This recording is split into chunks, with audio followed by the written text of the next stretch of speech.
Corona virus جانوروں سے انسانوں میں منتقل ہونے والا وائرس ہے۔ یہ وائرس زکام سے شروع ہو کر پھیپھڑوں کے شدید عارضے کا باعث بنتا ہے۔ دوستو، یہ وائرس کھانسنے اور چھینکنے سے ارد گرد موجود چیزوں مثلاً میز، کرسی اور چارپائی وغیرہ پر رہ جاتا ہے۔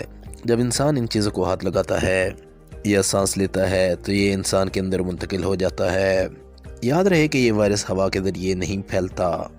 یونیسیف کی رپورٹ کے مطابق کرونا وائرس کا سائز 400 سے لے کر 500 مائکرو قطر ہے۔ اس وجہ سے یہ کسی بھی ماسک سے نہیں گزر سکتا۔ اس وائرس کی زندگی صرف 12 گھنٹے ہوتی ہے۔ صابن اور پانی سے یہ دھل جاتا ہے۔ دوستو، کپڑوں پر یہ 9 گھنٹے رہتا ہے۔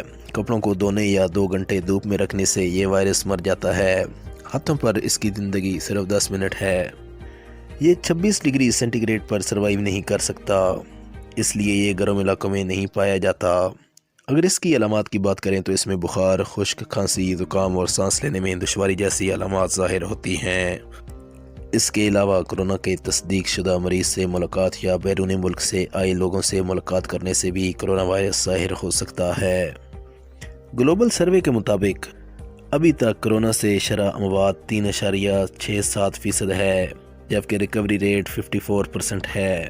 ابھی تک پوری دنیا سے 1,26,513 کورونا کے کیسز رپورٹ ہوئے، جن میں سے مرنے والوں کی تعداد 4,637 ہے اور صحت یاب ہونے والوں کی تعداد 68,319 ہے۔ لہذا کورونا وائرس کی شکایت کی صورت میں گھبرانے کی ضرورت نہیں، بلکہ احتیاطی تدابیر اختیار کریں اور خود کو محدود کر لیں۔ اس کے علاوہ پبلک گیدرنگ کو بھی اوائڈ کریں۔ دوستو، مزید اچھی ویڈیوز کے لیے چینل کو سبسکرائب کرنا مت بھولیے گا اور بیل کو دبا کر آل نوٹیفیکیشن پر کلک کر دیجیے گا تاکہ آنے والی ہر نئی ویڈیو آپ تک پہنچ سکے۔